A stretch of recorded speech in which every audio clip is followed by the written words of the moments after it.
Dave Weisberger, CEO of CoinRoutes. How you doing? Welcome to the show. I'm doing great. Thanks for having me. Absolutely. Look, I know you're just bouncing around from media place to media place, YouTube channel to Twitter Spaces to even I saw you on Bloomberg, and I'm really happy you came on the show because a lot of people are just asking the same questions, and I'm probably going to ask a lot of the same, but they're big questions. We had SVB Bank, we have Silvergate Bank. We really want to know what is going on. What is the whole, I guess, downfall of or the contagion that's going to happen from these banks closing? Well, I'm not sure there will be contagion nearly as much as a stealth version of quantitative easing. So let's make it very simple. You're a bank. You loan out short and you borrow. You make, excuse me. Your depositors give you money. You expect it to stay with you for some indeterminate amount of time, but you know they can pull whenever they need to pull. You then invest that in order to create yield. So maybe you pay your depositors these days still 0.25%. Kind of hard to believe that's where savings accounts are, but here we are. So you pay your depositors a small amount and you go out and you buy bonds. Now, what happened is in 2020 and 2021, long bonds were trading under 2%. And a lot of banks bought them. Now, here's the quirk. On in-banking regulations, you are allowed to hold bonds that you bought at maturity as opposed to marking them to market. That is a Right. terrible rule. It Horrible. should not be the case. At a bare minimum, regulators and auditors should enforce the fact that you should have to talk about mark to market. So what happened? Silicon Valley Bank had bought a ton of bonds at 2%. So for those of your audience who don't understand this, when interest rates rise on those bonds to 4.5 or 5% or more, the actual value of the bond itself drops. So you bought something for 100 and it's now worth 80. And you're marking it on your books like it's worth 100 until you need to sell. At which point, now all of a sudden you only get 80, loss. And Silicon Right. Valley Bank reported a $1.8 billion loss, which sounds really bad.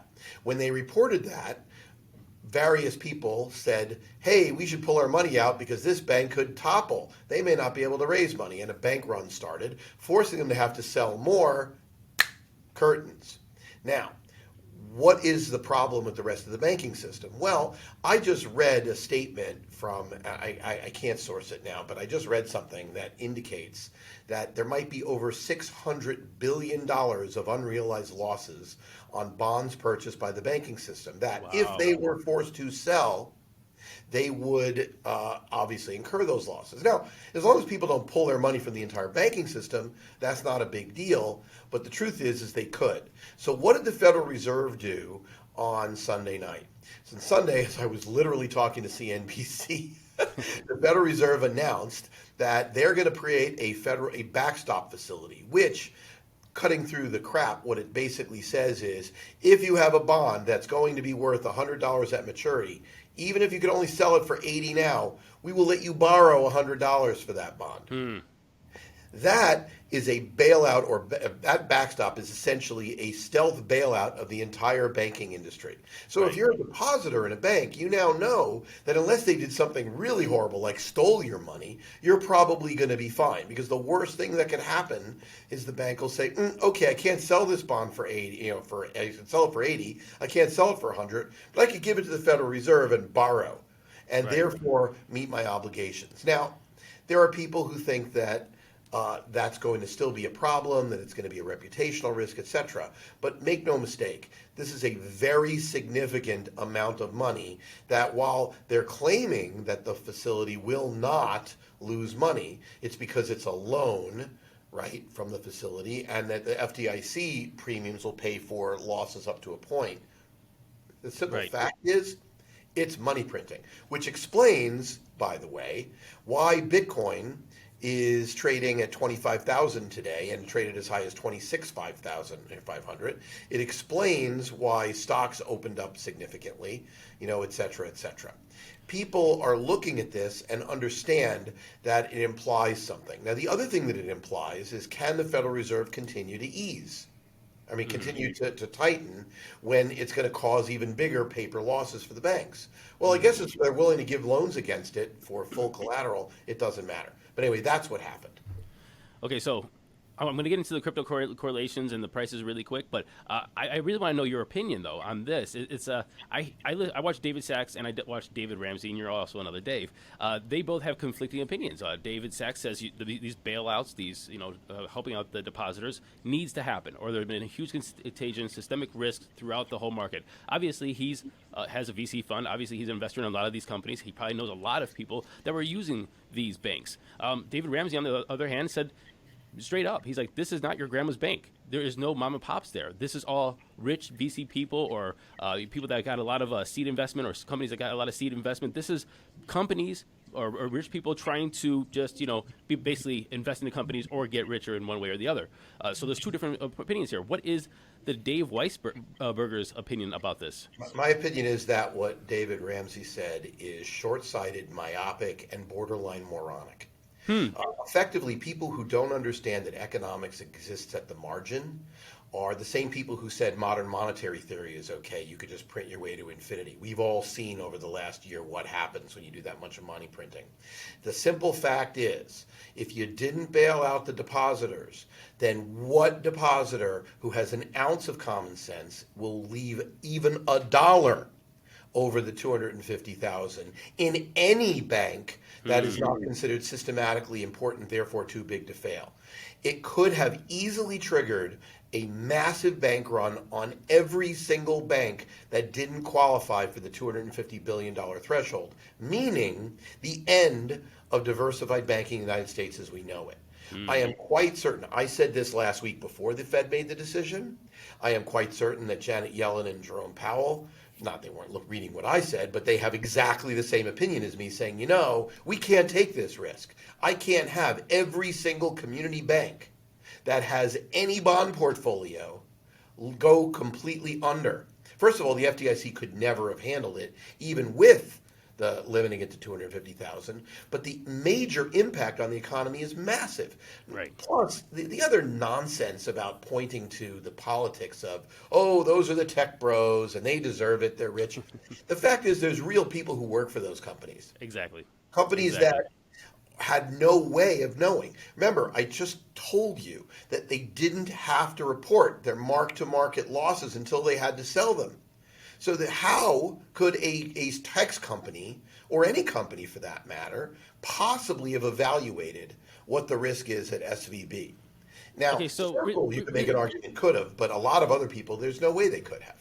So really quick, I think the obvious argument to this and the obvious discussion to this is that how are we going to have checks and balances for companies or banks not managing the risk appropriately? Now, look, we both know that they didn't have to report, and there's no way for the depositor to know. But people in the bank knew what was happening. So how do we make sure that they are? One would think, but like James Lavish this morning was saying that it's not clear they knew. Oh. It literally is. It's not clear that they had a clue. The fact here is, of all the regulations post-financial crisis that didn't go in, that was not part of Dodd-Frank, was forcing banks to actually mark to market what would happen in the event of liquidation and have that information be available to their regulators and their auditors. Do that, and 2 weeks ago, you wouldn't have had their accounting firm saying everything's cool, which they did. That's the real funny part here. Literally 2 weeks ago, the money was already in. I mean, the bonds had already been marked down. Rate rises already happened. The auditors said everything was cool. They obviously didn't have that information. Either that or whoever their auditor was mind-bogglingly incompetent. But no, I believe they didn't get that information. So that's the key. The key is the same answer as it was for when Celsius went bankrupt last summer in crypto. It's exactly the same thing. Anytime you have an institution that takes depositor money or takes client money and has risks that they're not disclosing, we have a problem. And that's where you should focus. So the regulation should focus on better disclosure of known information. It is important to look at it that way, but it wasn't done.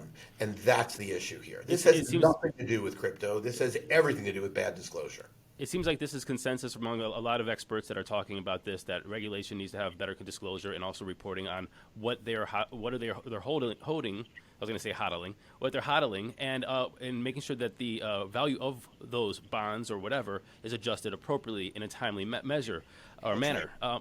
So last question for you really quick. And I think that a lot of people are just wondering how this works, if you explain this to us, and why this is happening. Look, when a bank was failing, and now we're bailing out the debtors of the bank, we think that the economy is going to be bad. We think that, we better start, tightening the belts, batting down the hatches, and so on and so forth.